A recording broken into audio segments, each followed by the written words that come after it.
خب رسیدیم به مرحله دوختن.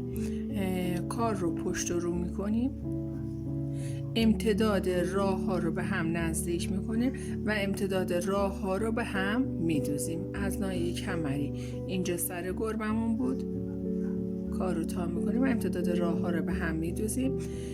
قسمت سرانداخته رو دونه میگیریم و جمع میکنیم. حالا میخوام بهتون نحوه دونه گرفتن برای جمع کردن رو بگم. ببینید دونه هایی که سرانداختیم دونه ها دو لپه هستن.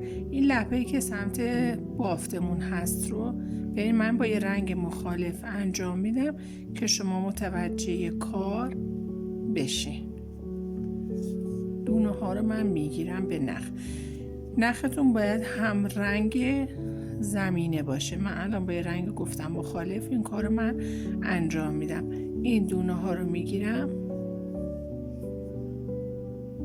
ببینید دونه ها رو هم میتونین دوتا سه تا یکی فرق نمیکنه.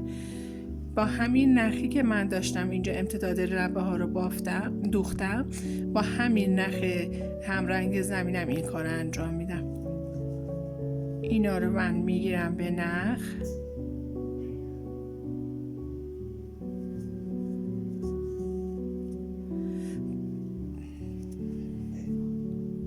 اینا رو دونه دونه هم میتونین انجام بدین.